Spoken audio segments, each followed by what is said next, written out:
a la casa de Mujica Lainez.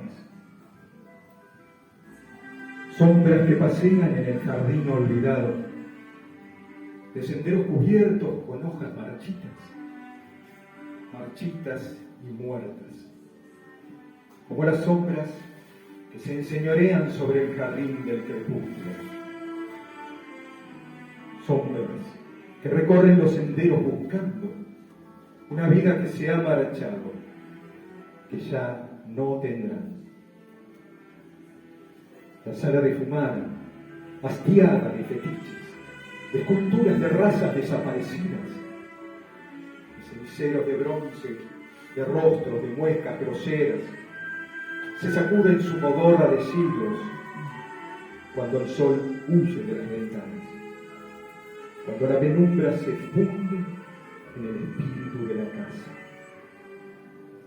Con la vajilla dispuesta, un comedor solitario espera a los invitados que ya no llegarán, extraviados en los laberintos del tiempo, apresados en las telarañas tejidas en otras eras, de otras ropas, de otro lenguaje, otras lecturas, pertenecientes a una especie extinta de ser humano. Sombras que transitan hacia el cadalso a cumplir antiguas condenas de tiempo sin tiempo, de secretas magias, de infinitos rostros ilustres, de prendas salpicadas en la sangre, de asesinados en los volúmenes de la historia. ¿Cuáles libros habrán sido leídos en la infinitud de tus atiborradas bibliotecas? ¿Cuáles manos sostuvieron, ojearon inquisidoramente aquellos tomos atesorados por Manucho? Hoy, al igual que la mirada de la retirada máquina de escribir, tus bibliotecas prodigiosas, enormes, colmadas de arcanos misteriosos, al igual que tu voz, paraíso de Mujica Lainez, ellas permanecen calladas. Escuchamos.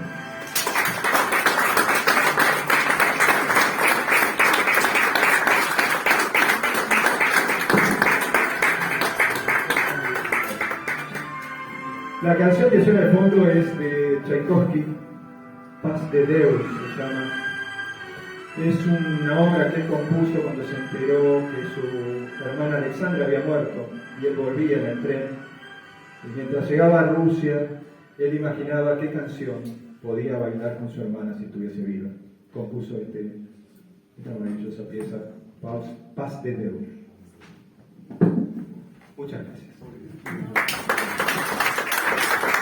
Gracias a todos, gracias a la Casa del Museo Mujica Lainez por recibirnos y gracias a ustedes por estar. Gracias a la Sociedad de Escritores.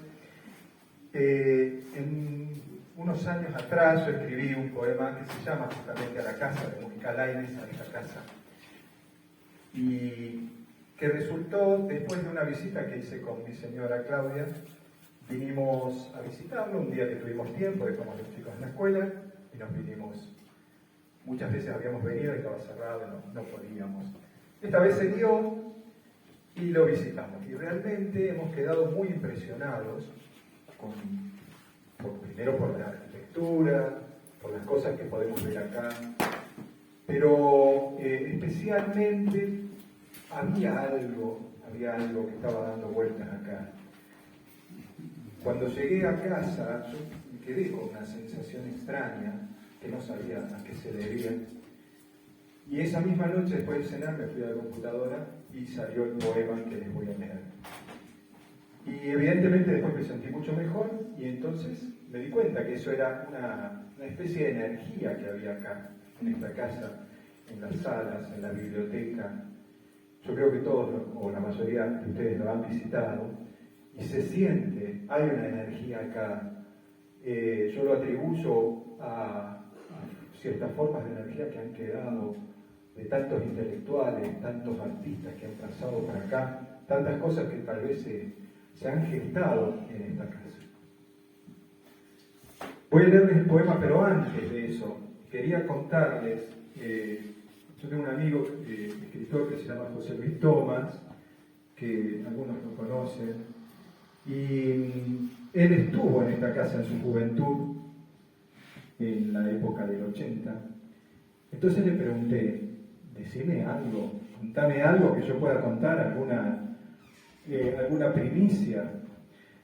Bien, entonces me contó, y se los voy a leer ahora. José Luis Tomás es escritor, y me dice, en esa época iba yo a la casa de Mujica Lainez, junto a Norberto García Judé, que es escritor y es compañero de él actualmente también.